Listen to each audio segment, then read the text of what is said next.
الحمد للہ رب العالمین والعاقبۃ للمتقین والصلاة والسلام علی سید المرسلین وعلی آلہ واصحابہ اجمعین اما بعد فاعوذ باللہ من الشیطان الرجیم بسم اللہ الرحمن الرحیم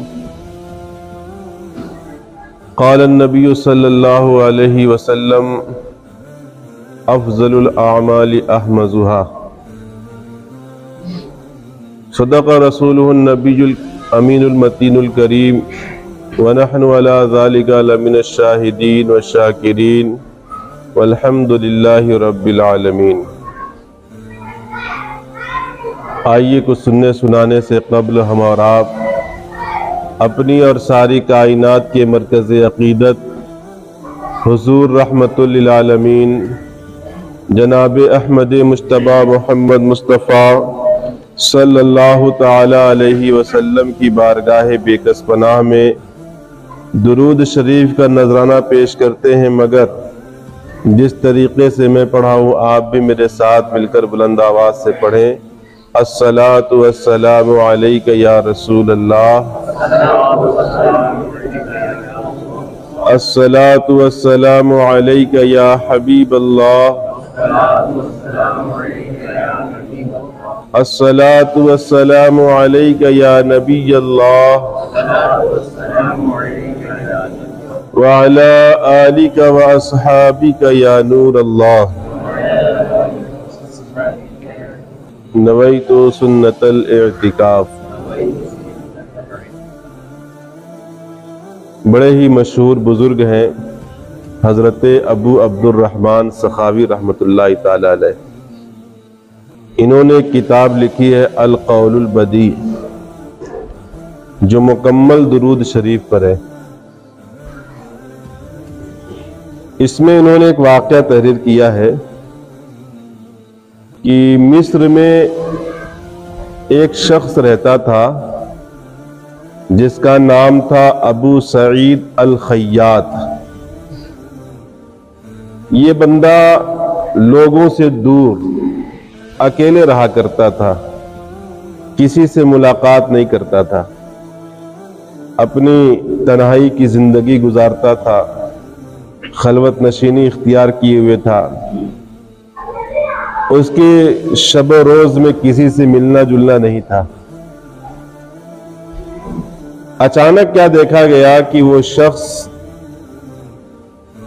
ابن شرحبیل رحمت اللہ تعالی علیہ کی محفل میں آنے جانے لگا، ان کی محفل میں پابندی سے شرکت کرنے لگا۔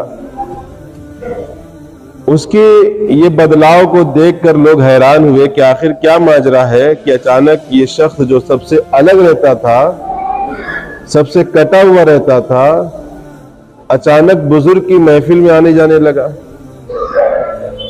تو لوگوں نے اس سے وجہ پوچھی، تو اس نے کہا ماجرا یہ ہے کہ ایک دن میں سو رہا تھا تو خواب میں میرے پیارے آقا صلی اللہ علیہ وسلم تشریف لائے اور انہوں نے مجھ سے فرمایا کہ فلاں کی مجلس میں جایا کرو، کیونکہ وہ شخص اپنی محفل میں اپنی مجلس میں مجھ پر کثرت سے درود پڑھا کرتا ہے۔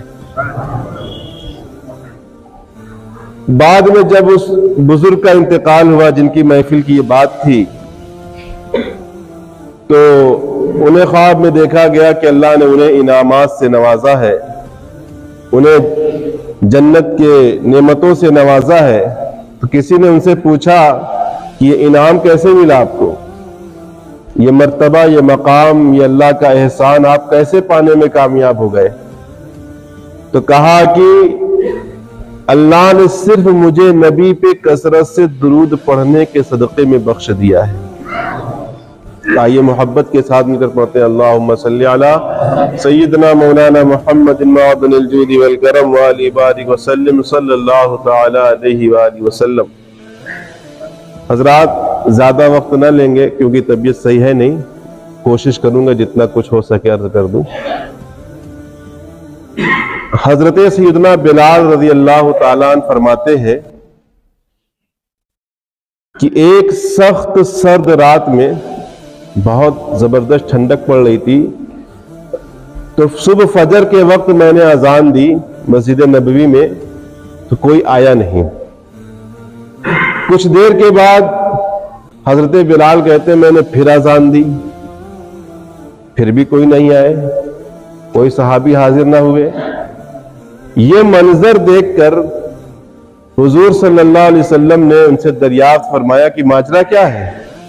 لوگ مسجد نبوی میں تشریف نہیں لا رہے ہیں، نماز میں حاضر نہیں ہو رہے، معاملہ کیا ہے؟ تو حضرت بلال نے عرض کیا رسول اللہ، سخت سردی نے لوگوں کو مسجد آنے سے روک دیا ہے۔ تو حضور صلی اللہ علیہ وسلم نے یہ سن کر دعا کی، اے اللہ لوگوں سے سردی کو دور فرما دے۔ دعا کرنا تھا کہ حضرت بلال کہتے ہیں کہ میں نے دیکھا کہ لوگ صبح کے وقت گرمی کی وجہ سے پنکھا جلتے ہوئے آ رہے ہیں۔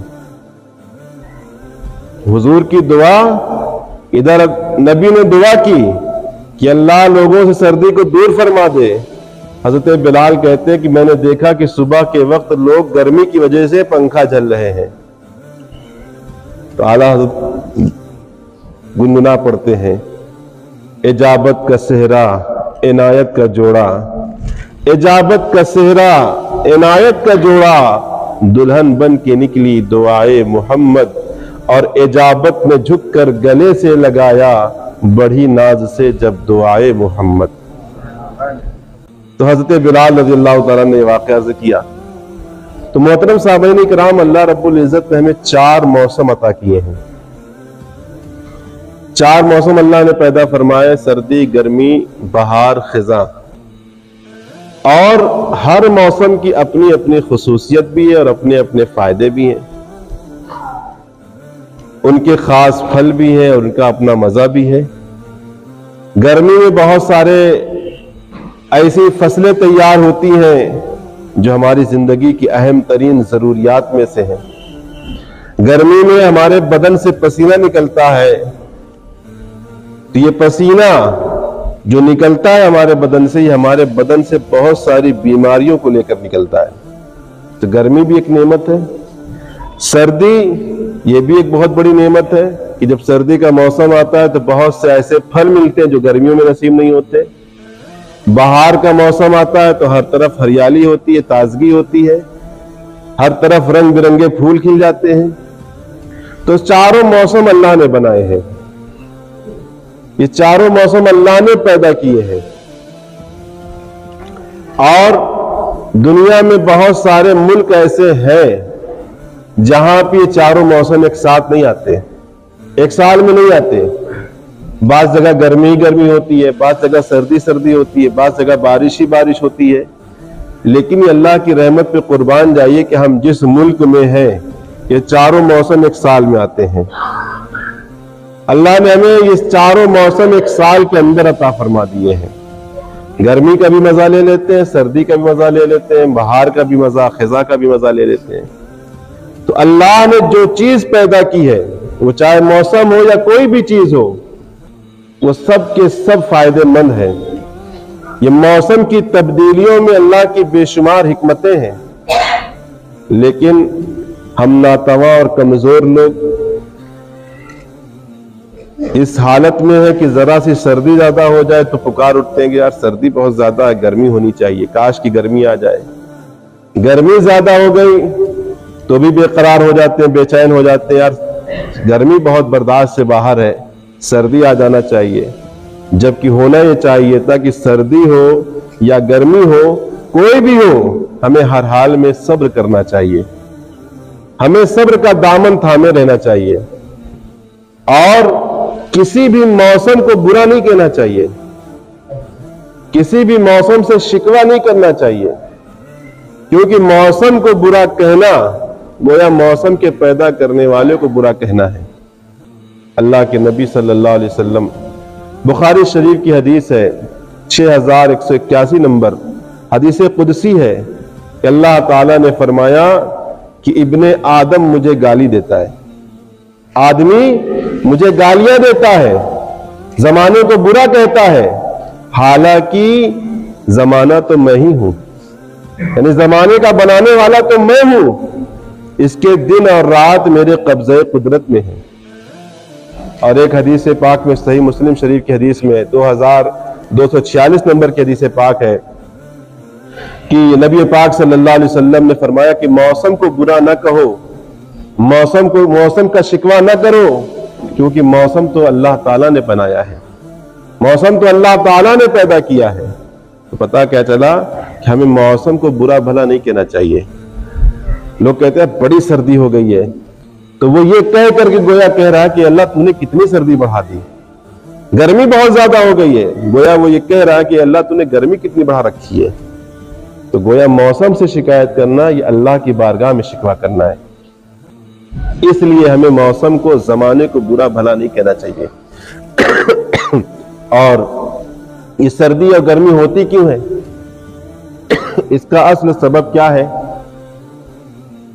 تو بخاری شریف کی حدیث ہے کہ جہنم نے، دوزخ نے اللہ کی بارگاہ میں شکایت کیا کہ اللہ میرے بعض اجزاء کو کھائے جا رہا ہے، یعنی جہنم میں اتنی تپش ہے، اتنی جلن ہے، اتنی گرمی ہے کہ جہنم کا بعض اجزاء کو کھائے جا رہا ہے، ایک دوسرے کو کھائے جا رہے ہیں۔ تو اللہ رب العزت نے انہیں 2 مرتبہ سانس لینے کا موقع دیا۔ تو یہی گرمی ہے اور سردی ہے، جب جہنم سانس چھوڑتا ہے تو گرمی محسوس کرتے ہو، اور جب جہنم سانس لیتا ہے تو ٹھنڈک محسوس کرتے ہو۔ مفتی احمد یار خان نعیمی رحمۃ اللہ تعالی علیہ اس حدیث کی تفسیر میں لکھتے ہیں کہ جب جہنم سانس اوپر کی طرف کھینچتا ہے تو دنیا میں سردی کا موسم ہوتا ہے، اور جب جہنم سانس نیچے کی طرف چھوڑتا ہے تو دنیا میں گرمی کا موسم ہوتا ہے۔ تو پتہ چلا جو بھی ہے، سردی ہو یا گرمی ہو، یہ بھی اللہ کی نعمت میں سے ایک نعمت ہے۔ اور پیارے اسلامی بھائیوں، سردی تو یہ بندہ مومن کے لیے نعمت ہے،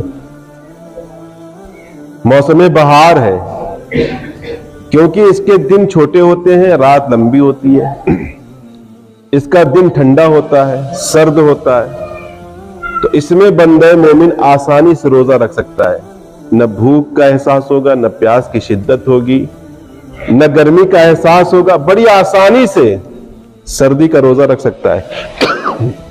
اور رات چونکہ لمبی ہوتی ہے، رات کا وقت زیادہ ہوتا ہے، تو اس میں رات کے وقت قیام کر سکتا ہے بندہ، رات میں اٹھ کر نمازیں پڑھ سکتا ہے بندہ۔ حضرت عبداللہ ابن مسعود رضی اللہ تعالیٰ عنہ فرماتے ہیں، ان کے بارے میں روایت ہے کہ جب سردی کا موسم آتا تو سردی کو وہ ویلکم کہتے، خوش آمدید کہتے، سردی کا موسم کو وہ ویلکم کرتے کہ یہ موسم آ گیا، عبادتوں کا موسم آ گیا، بندگی کا موسم آ گیا، ریاضتوں کا موسم آ گیا۔ پتہ چلا کہ یہ موسم بہار آیا ہوا ہے، اس میں ہم روزہ بھی رکھ سکتے ہیں اور رات میں قیام بھی کر سکتے ہیں۔ لیکن افسوس یہ ہے کہ سردی کے موسم میں نمازیوں کی تعداد گھٹ جاتی ہے۔ ہمارے بزرگان دین ایسے لمحوں کو تلاش کرتے تھے، ایسے وقتوں کو تلاش کرتے تھے جس میں مشقت زیادہ ہو، جس میں تکلیف زیادہ ہو۔ میں نے خطبے میں جو حدیث پاک پڑھی ہے نا، افضل الاعمال احمزھا، ترمذی شریف کی حدیث، اللہ کے نبی فرماتے ہیں کہ سب سے بہترین اور افضل عبادت وہ ہے جس میں مشقت زیادہ ہو، جس میں تکلیف زیادہ ہو۔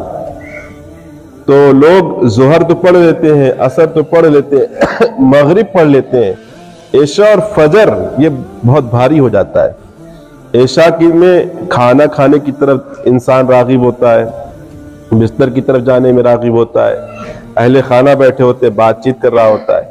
ایسے ماحول کو چھوڑ کر وہ رب کی طرف آنا اس کے نفس پہ گرا گزرتا ہے، اور جو چیز نفس پہ گرا گزرے اس کو ٹھکرا کر کے اللہ کی بارگاہ میں حاضر ہو جانا، یہ سب سے بڑی عبادت ہے۔ آپ نے سنا ہوگا کہ سب سے بڑا جہاد کیا ہے؟ نفس سے جہاد کرنا ہے، نفس سے مقابلہ کرنا ہے، نفس سے لڑنا ہے۔ اگر نفس کچھ کہہ رہا ہے اللہ کے نافرمانی کے حوالے سے، آپ اس نفس کو ہرائیے، اس نفس کا مقابلہ کریے اور اس نفس کو درکنار کر کے اللہ کی بارگاہ میں حاضر ہونا چاہیے۔ ایسے ہی فجر کا جب وقت آتا ہے تو بستر گرم گرم ہوتا ہے، چھوڑنے کا دل نہیں کرتا، موسم بھی بڑا سہانا ہوتا ہے، چاہے گرمی کا موسم ہو یا سردی کا موسم ہو۔ فجر کے وقت میں دل کہتا ہے لیٹے رہو، طبیعت کہتی ہے لیٹے رہو، لیکن مؤذن آواز دیتا ہے آؤ نماز کی طرف آؤ۔ اب آپ کے نفس امارہ اور نفس عوامہ میں لڑائی ہوتی ہے۔ نفس امارہ برائی کی طرف دعوت دے رہا ہوتا ہے، نفس لوامہ اچھائی کی طرف بلا رہا ہوتا ہے، اور اب ہم فیصلہ کریں کہ ہمارا نفس امارہ مضبوط ہے یا نفس لوامہ مضبوط ہے۔ نفس امارہ برائی کی طرف دعوت دے رہا ہے، نفس لوامہ بھلائی کی طرف بلا رہا ہے، لیکن نفس امارہ غالب آتا اور ہمیں بستر سے اٹھنے نہیں دیتا۔ پتہ چلا ہمارا نفس امارہ مضبوط ہے۔ اور یہ انسان بھی کیسا نادان ہے کہ گاڑی تک پہنچنے سے پہلے ریموٹ سے گاڑی کھول دیتا ہے، اور سردی کا موسم آنے سے پہلے گرم کپڑے کا انتظام کر لیتا ہے، بچے کی ولادت سے پہلے اس کے کپڑے کا انتظام کر لیتا ہے۔ رمضان المبارک کا مہینہ آتا ہے، عصر سے پہلے ہی افطار کی تیاری شروع کر دیتے ہیں۔ بارش کا موسم ہے، نکلنے سے پہلے چھتری لے لیتے ہیں ہاتھ میں، رات کے اندھیرے میں نکلنا ہو تو ٹارچ لے لیتے ہیں۔ لیکن موت یقینی ہے، موت کا آنا یقینی ہے، وقت معلوم نہیں ہے، ٹائم معلوم نہیں ہے، اس کی تیاری ہم کچھ بھی نہیں کرتے۔ سردی گرمی آتے جاتے رہتے ہیں، سردی کے معاملات کا انتظام کر لیتے ہیں، گرم پانی، گرم کپڑے، گرم ہیٹر، سب کچھ انتظام کر لیا، لیکن قبر کی منزل جہاں پہ گرمی بھی ہو سکتی ہے، ٹھنڈی بھی ہو سکتی ہے، اس کے لیے ہم نے کیا انتظام کیا؟ ایک مشہور بزرگ ہیں ابو عبداللہ سخاوی رحمۃ اللہ تعالی علیہ، وہ فرماتے ہیں کہ ہم لوگ سردی گرمی دیکھتے دیکھتے زندگی گزار دیتے ہیں، کبھی سردی کا موسم دیکھ رہے ہیں، کبھی گرمی کا موسم دیکھ رہے ہیں۔ اس کا مطلب یہ ہوا کہ بعض لوگ کہتے ہیں نا سردی گزر جائے گرمی میں پڑھیں گے، گرمی میں بہت گرمی لگتی ہے، مسجد میں ایسی ہے نہیں، سردی میں انشاءاللہ کریں گے۔ اسی طرح کرتے کرتے ان کی زندگی گزر جاتی ہے۔ کسی نے کہا نا اگلے ہفتے سے ہم بھی پڑھیں گے نماز، یہ کہتے کہتے بڑھاپا گزر گیا۔ تو وہ بزرگ فرماتے ہیں کہ ہم لوگ سردی گرمی دیکھتے رہتے ہیں اور زندگی گزر جاتی ہے۔ اعلیٰ فرماتے ہیں کس بلا کی میں سے ہے سرشار ہم، کس بلا کی میں سے ہے سرشار ہم، دن ڈھلا ہوتے نہیں ہوشیار ہم، دن ڈھلا ہوتے نہیں ہوشیار ہم۔ یعنی اللہ پاک ہمیں شیطان نے درود پاک پڑھے اللہم صلی علی سیدنا۔